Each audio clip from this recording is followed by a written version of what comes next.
All right, I'm very excited to talk to you people today about my conversion over to Linux from Windows, which would probably be over 10 years ago.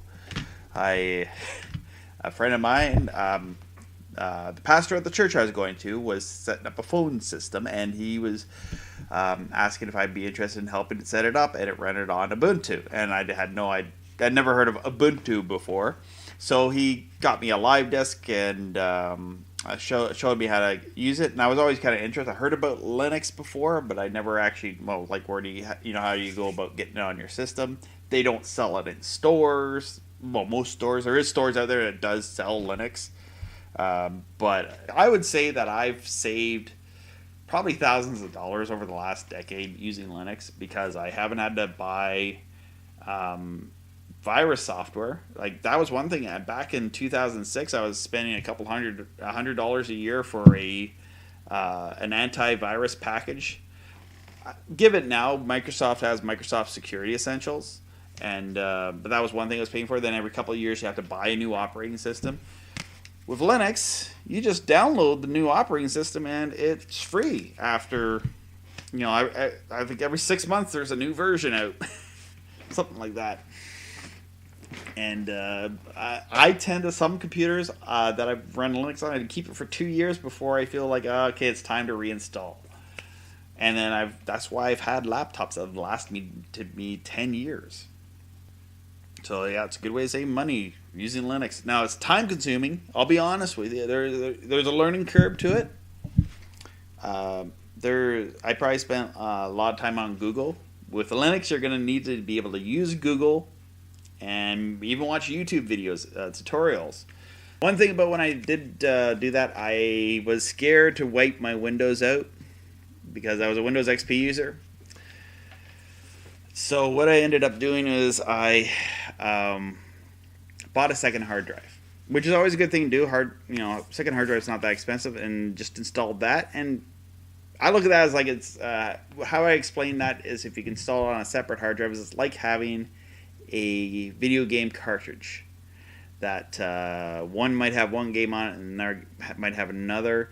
So just by plugging that into your computer. All right.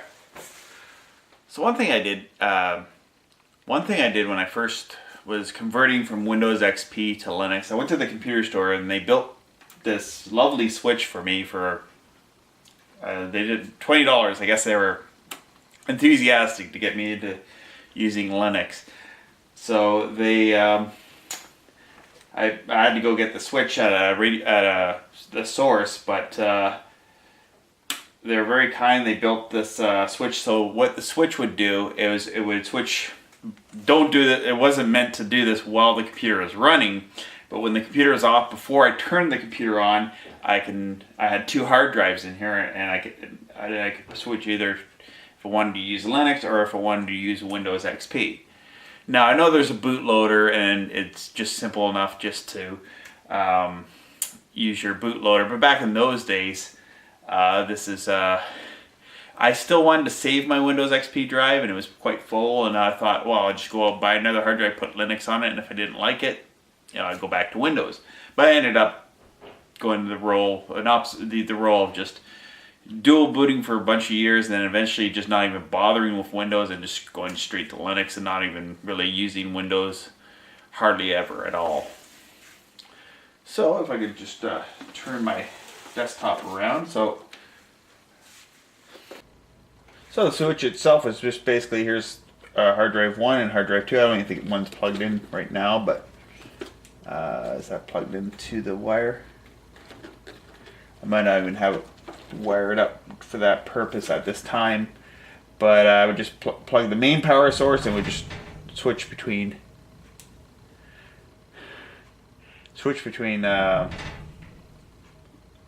one hard drive right there. My whole computer history, I guess I should start from, we had if I can think of like way back in the day, we had my brother had a Coleco Telstar TV game, Pong game thing. I guess that would be the first thing I saw. And then we had an Atari. We got that. Well, I went over to a friend's house, saw Atari, and we got one of those for Christmas. I saw the Empire Strikes Back, where the AT-ATs are walking and you got to shoot them. So that was like one of the first things I can remember about the Atari with neighbors having them. We got the Atari. We didn't have that game, but I thought that game was great. And then years later, I think every classroom in school, I remember, had an Apple IIe, which nobody ever used. It just sat there to look like shock value. Hey, look, we have a computer in this class. Nobody uses it. Years later, I think I got a few floppy disks with the Oregon Trail on it, and we used to play that game in school. So we bring that in, play Oregon Trail. I think one of the teachers in the last days of grade 8 brought in Galaxian and a few games like that were ports to the Apple IIe, but we didn't really use that. And then some years later, I think probably toward the later 80s, my brother got a secondhand Commodore Vic20, which had the tape cassette loading. We had a bunch of games for that, and they were all tape loaded games, and we played that for a while. We had the big cartridges that would come with them. And I think that was on par with the Atari, but I remember just playing the Atari games more just because of maybe it was easier to load than the tape drive that the Commodore VIC-20 had. And after that, I got the Atari XE, and that I've shown in other videos and shown some of the games on that.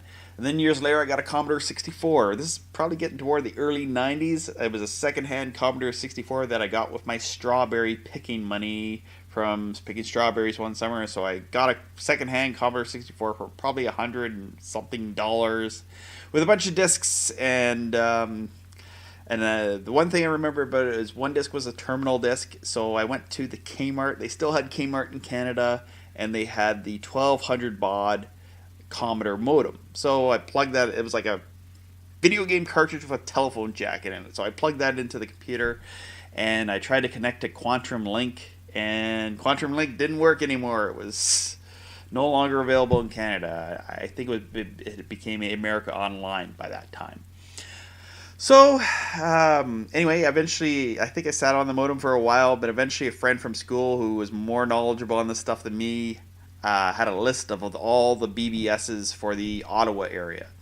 So I remember one BBS we had in Ottawa was called the Atari 8-bit BBS, and most of the time I connected to that thing using my Commodore 64. So it was an 8-bit computer, but it was a Commodore 8-bit computer that I frequented the Atari 8-bit BBS with bad spelling and everything, because I had no spell check on the Commodore 64 for putting posts up and doing FML is what it was called back then. So we did that, and then eventually we got Freenet. So I connected with that, and then we moved up from the Commodore 64 to my Windows 3.1 machine.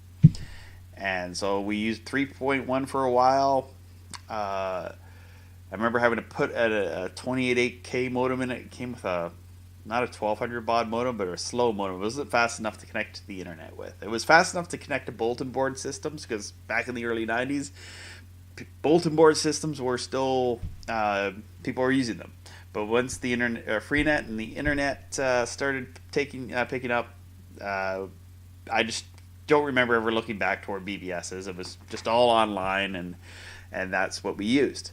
So at that point, we're using 3.1. Our next computer was probably a Windows 98 machine. I kind of skipped over the Windows 95 era and got a Windows 98. And then at that point, our school had the video editor. It had the VM Studio video editing machine. The how would I say that? It was made by Fast. I ended up buying the AV Master card to do video editing with. That's when I first did video editing, back when computers were, huge cases, and the card was like that big. I'll have to do a review of that on another video and try to get that working. That's one. I need a big, at least a quad core computer case to get that thing working again, because I'd like to try it in Linux, maybe installing Windows XP on it, and working that maybe even use a newer version of Windows. Anyway, side note. So anyway, I was doing video editing at school. I think it started doing video editing with a Windows 3.1 machine. They updated it to Windows 95 and 98. And then I ended up getting my own machine at home, which was a Windows 98 machine that I did a lot of the video editing for the nothing to do stuff.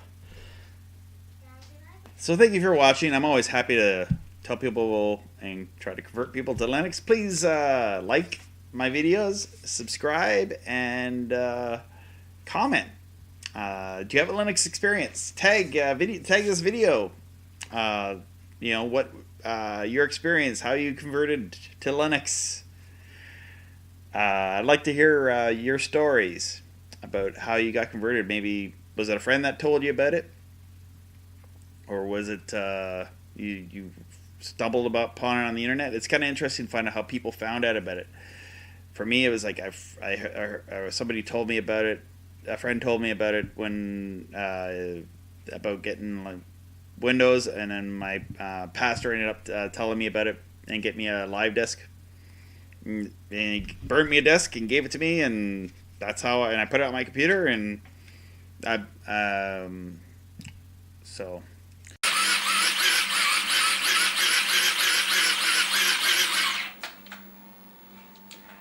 Please like, share, and subscribe, and check out my Facebook page, Robbie Strikes Videos, and share the videos there with all of your friends.